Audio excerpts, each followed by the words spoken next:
Et si je vous disais que la pauvreté n'a rien à voir avec votre travail, votre milieu social ou même vos revenus, mais plutôt avec les habitudes silencieuses qui sapent votre richesse chaque jour. La plupart des gens pensant que le secret de la réussite financière réside dans le fait de travailler plus dur, de gagner plus et d'économiser ce qui reste. Mais si cela fonctionnait, pourquoi tant de professionnels hautement qualifiés, médecins, ingénieurs, cadres supérieurs, vivent-ils encore au jour le jour? Voici la vérité. Ce n'est pas une question de revenus. C'est une question de mentalité, de dépenses et, surtout, de ce que vous faites, de ce que vous gagnez. Les pauvres et la classe moyenne ont été conditionnés à jouer le jeu de l'argent de la mauvaise manière, par le système, par l'école et même par leur propre famille. Et les riches, ils ne suivent pas les règles, ils en inventent de nouvelles. Aujourd'hui, je vais vous révéler 6 habitudes quotidiennes qui maintiennent les gens dans la pauvreté, des habitudes qui semblent normales, voire responsables, mais qui sabotent discrètement votre avenir. Et surtout, je vais vous montrer comment les riches les évitent et ce que vous pouvez commencer à faire dès aujourd'hui pour échapper au piège.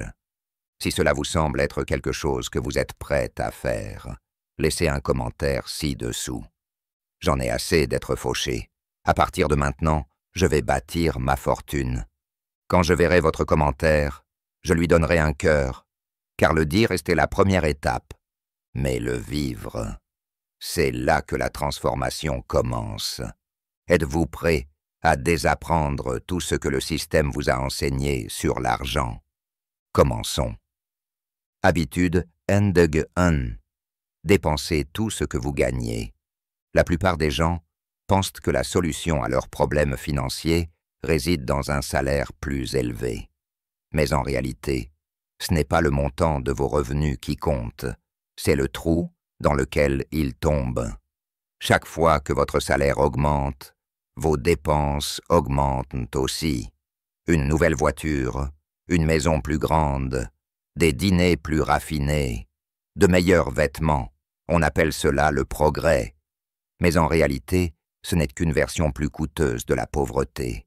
Cette habitude est ancrée dans une mentalité de pénurie, déguisée en succès. Les gens pensent qu'ils avancent parce qu'ils peuvent désormais s'offrir ce qui était auparavant hors de leur portée. Mais ils ne construisent pas de richesse. Ils améliorent leurs dettes. C'est pourquoi, quel que soit leur salaire, il ne leur reste jamais rien à investir. Tout est consommé par un mode de vie qui exige d'être constamment alimenté. Les riches évitent ce piège en faisant quelque chose de radicalement différent. Ils se peinent en premier. Avant le loyer, les factures, les loisirs, ils mettent de l'argent de côté pour investir. Ils considèrent leurs revenus comme un outil, pas comme une récompense. Il ne s'agit pas de se priver. Il s'agit de choisir la gratification différée plutôt que le plaisir temporaire. Les riches vivent en dessous de leurs moyens, non pas parce qu'ils sont radins, mais parce qu'ils comprennent le calcul de la liberté. Dépenser tout ce que vous gagnez, c'est comme manger tout votre grain de maïs. Cela peut vous satisfaire aujourd'hui, mais cela vous garantit d'avoir faim demain. C'est pourquoi la classe moyenne reste coincée. Elle travaille plus dur, gagne plus, mais ne progresse jamais. L'argent circule, mais cela ne fonctionne pas. Si vous voulez briser cette habitude, commencez par vous poser une question chaque fois que vous êtes payé. Combien de cet argent puis-je garder pour moi, au lieu de le dépenser dès que je le reçois? Les riches se posent cette question tous les jours. C'est pourquoi ils ne se contentent pas de gagner de l'argent. Ils le multiplient. Habitude N-2. Confondre les passifs et les actifs. L'une des erreurs les plus coûteuses que commettent les gens est de penser qu'ils investissent alors qu'ils ne font que dépenser. Ils achètent des choses qui semblent impressionnantes à première vue, comme une voiture neuve, une grande maison dans un quartier chic, ou les derniers gadgets technologiques, en croyant que ces achats sont des actifs. Mais si cela ne vous rapporte rien chaque mois, cela ne contribue pas à votre richesse. Au contraire, cela la réduit. C'est la différence que les riches comprennent et que la plupart des gens ne comprennent jamais. Une maison dans laquelle vous vivez peut sembler être un actif, mais si elle vous coûte de l'argent chaque mois en hypothèque, en taxes, en réparation et en assurance, c'est un passif. Il en va de même pour les voitures. Elles se déprécient dès que vous quittez le concessionnaire. Mais les gens continuent de les financer avec fierté, confondant propriété et investissement. Ils confondent confort et flux de trésorerie, statut social et stratégie. Les riches considèrent chaque dollar à travers une seule question. Cela va-t-il m'acheter quelque chose qui me rapportera de l'argent? C'est pourquoi ils investissent dans des actifs générateurs de revenus, biens immobiliers locatifs, actions versant des dividendes, propriétés intellectuelles, entreprises, des choses qui génèrent des revenus mensuels, alors que les pauvres et la classe moyenne accumulent des choses qui leur coûtent plus cher au fil du temps. Les riches accumulent des actifs qui prennent de la valeur et s'accumulent. Le drame, c'est que beaucoup de gens travaillent toute leur vie pour accumuler des dettes, pensant qu'ils font des choix financiers intelligents. Ils ne voient pas la main invisible qui siphonne leurs revenus. Les intérêts aux prêts, les frais d'entretien, les primes d'assurance, tout cela s'accumule et les maintient dans une situation difficile. Ils sont pris au piège, non pas parce qu'ils ne gagnent pas assez, mais parce qu'on leur a vendu une fausse image de la richesse. Si vous voulez échapper à la roue du hamster financier, vous devez désapprendre cette habitude. Posséder des biens n'est pas le but. Posséder des biens qui vous rapportent de l'argent l'est. Tant que ce changement ne se produira pas, les gens continueront à confondre l'esclavage financier et la réussite financière. Et cette confusion est l'une des principales raisons pour lesquelles ils ne parviennent jamais à s'en libérer. Habitude Indeg 3. Avoir peur d'investir. La peur est l'une des forces les plus puissantes qui maintiennent les gens dans la pauvreté.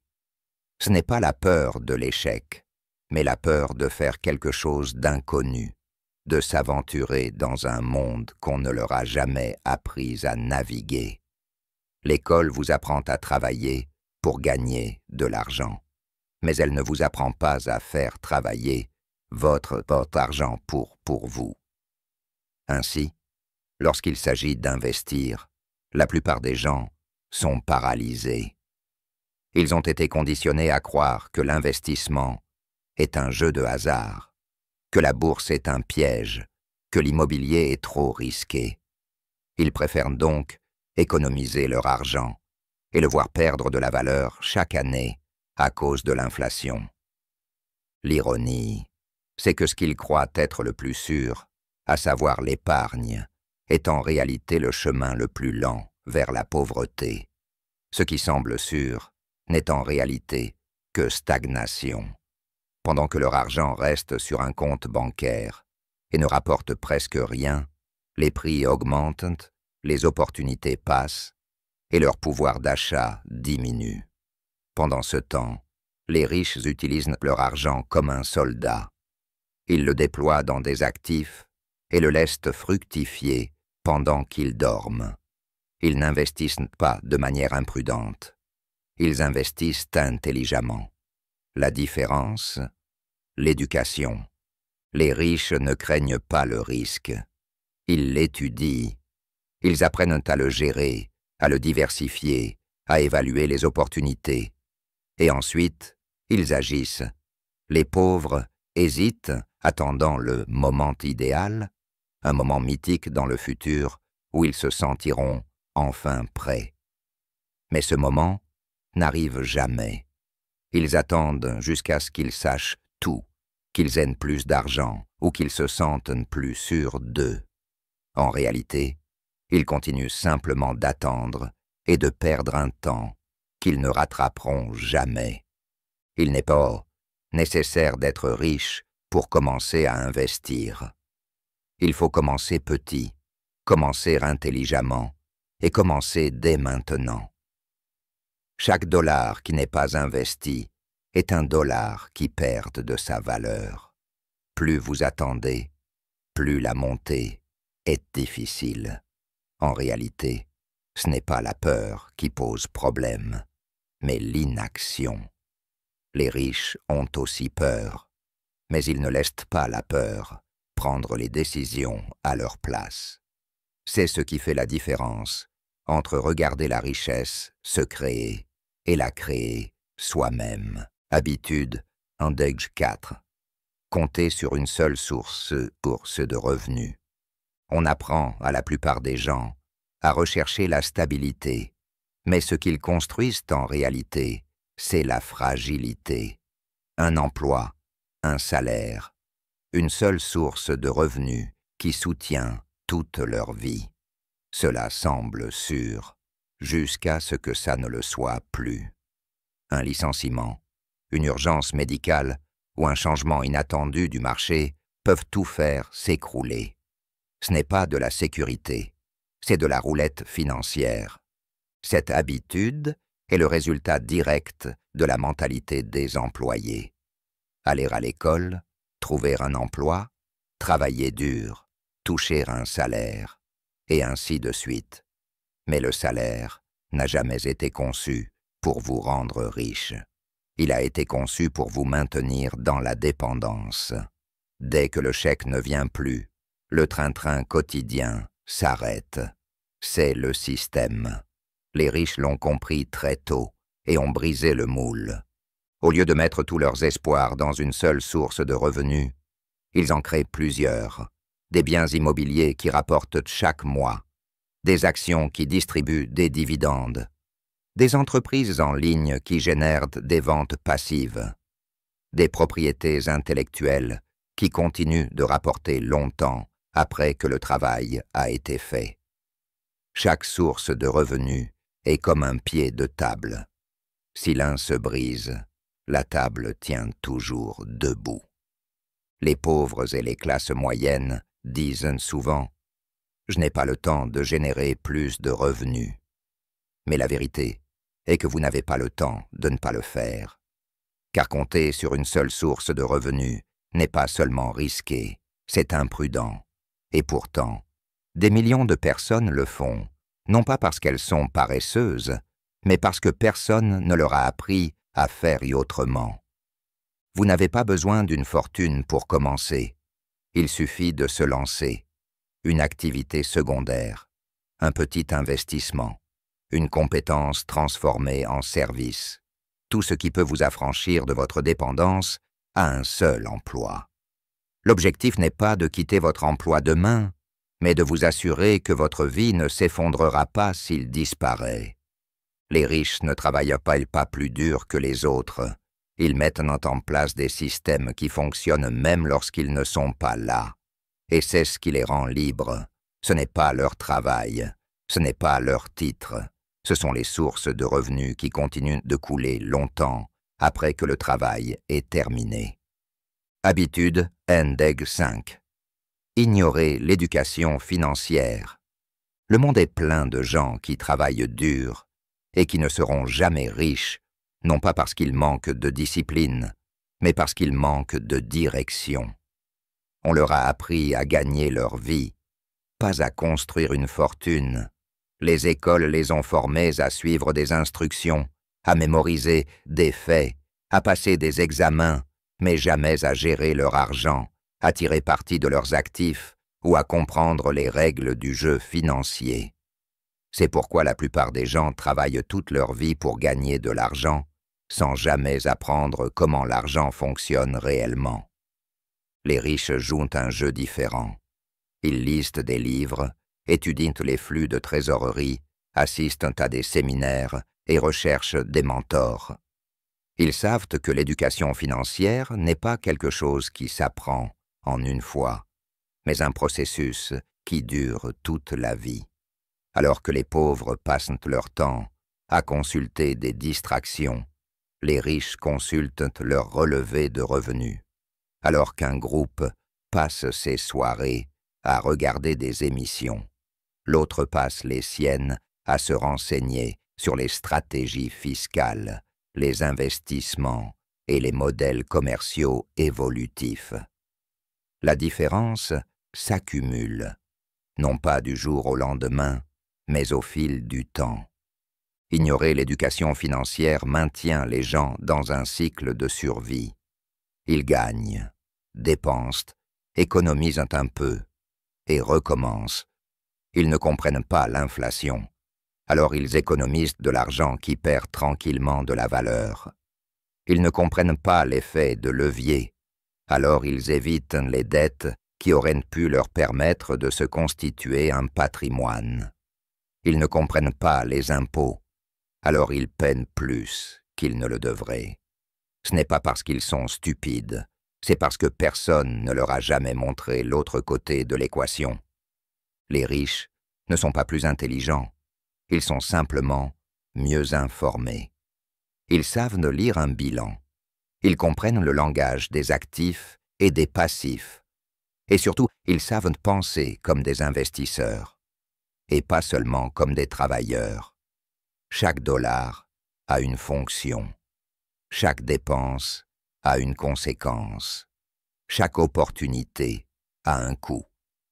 Si vous voulez changer votre vie financière, vous n'avez pas besoin d'une augmentation. Vous devez augmenter votre QI financier. Lisez des livres, regardez des vidéos, posez des questions, parce que personne d'autre ne vous l'enseignera, ni votre école, ni votre travail, et certainement pas le système qui profite de votre ignorance. L'éducation financière est l'arme que les riches utilisent pour gagner un jeu dont la plupart des gens ne soupçonnent même pas l'existence. Habitude Nug6. Blâmer les autres au lieu de prendre ses responsabilités. L'habitude la plus dangereuse qui maintient les gens dans la pauvreté n'est pas financière, elle est psychologique. C'est l'habitude de blâmer le gouvernement, l'économie, le marché du travail, ses parents, son partenaire, son passé. Il y a toujours quelqu'un ou quelque chose à pointer du doigt. Et même si cela peut sembler justifié, cela vous prive discrètement de la seule chose qui peut changer les choses. Le pouvoir. Blâmer est confortable. Cela vous permet de rester exactement où vous êtes sans culpabilité. Cela vous donne la permission de ne rien faire, car c'est la faute de quelqu'un d'autre. Mais voici la vérité que les riches comprennent. Dès que vous blâmez, vous abandonnez le contrôle. Si votre situation est la responsabilité de quelqu'un d'autre, vous êtes impuissant à la changer. Et les personnes impuissantes restent bloquées. Les riches ne perdent pas de temps en excuses. Ils ne se demandent pas « Pourquoi cela m'arrive-t-il ?» mais « Que puis-je faire pour y remédier ?» Ce changement de perspective, passer de victime à acteur, est essentiel. Il transforme les revers en leçons, les échecs en retours d'expérience et les obstacles en opportunités. Être acteur ne signifie pas que tout est de votre faute. Cela signifie que vous reconnaissez que tout est de votre responsabilité. La plupart des gens ne veulent pas entendre cela. Il est plus facile de croire que le système est truqué, que les riches ont eu de la chance, que le succès n'est réservé qu'aux privilégiés. Mais pendant qu'ils restent prisonniers de leurs ressentiments, d'autres construisent tranquillement leur liberté, brique par brique, décision par décision. Personne ne donne aux riches un meilleur jeu de cartes. Ils apprennent simplement à mieux jouer leurs cartes. Ils n'attendent pas que les conditions soient parfaites. Ils agissent, ils apprennent, ils s'adaptent, et grâce à cela, ils grandissent. Chaque personne qui réussit a une histoire remplie d'épreuves, mais ce qui a tout changé a toujours commencé ainsi. Ils ont cessé de blâmer les autres et ont commencé à construire.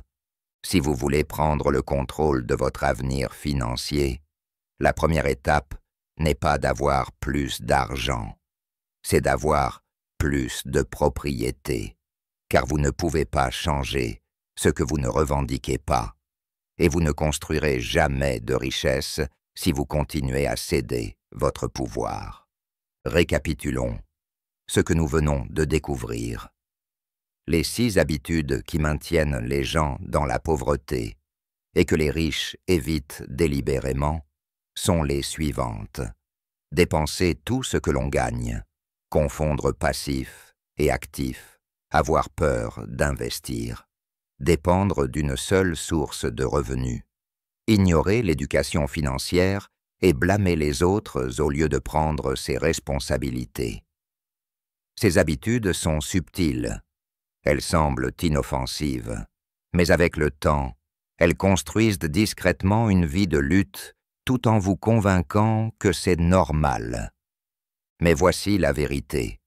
Aucune de ces habitudes n'est permanente. Elles s'apprennent, et tout ce qui s'apprend peut être désappris. Vous avez le pouvoir de changer, non pas en travaillant plus dur, mais en pensant différemment. La richesse ne vient pas de la chance ou de la magie. Elle vient d'une stratégie, d'une éducation et de choix quotidiens qui s'accumulent au fil du temps. Maintenant, laissez-moi vous poser une question. Laquelle de ces habitudes allez-vous éliminer dès aujourd'hui? Quelle croyance êtes-vous prêt à abandonner en échange d'un avenir meilleur? Si cette vidéo vous a plu, laissez un commentaire ci-dessous avec la phrase « Je construis ma richesse, pas des excuses ». Je lirai votre commentaire et lui attribuerai un cœur, car ces 5 mots pourraient être le début de quelque chose d'énorme. Et si vous êtes sérieux dans votre volonté de changer votre vie financière, passez dès maintenant aux 3 étapes suivantes. Première étape, aimez cette vidéo. Cela aidera l'algorithme à partager ce message avec d'autres personnes qui en ont besoin. Deuxième étape, abonnez-vous à la chaîne. Nous construisons une communauté de penseurs financièrement autonomes. Et vous avez votre place ici. Troisième étape, activez les notifications afin de ne pas manquer nos prochaines vidéos remplies de stratégies concrètes, de changements de mentalité et d'outils pour atteindre la liberté. Enfin, si vous souhaitez soutenir cette chaîne, consultez la description ci-dessous pour savoir comment rejoindre notre équipe Real Money ou nous offrir un café. Cela nous aidera à continuer à vous proposer gratuitement ce contenu qui changera votre vie. Vous n'êtes pas coincé, vous n'êtes pas en retard. Vous n'êtes qu'à une décision d'une nouvelle direction. Maintenant, allez construire quelque chose de concret.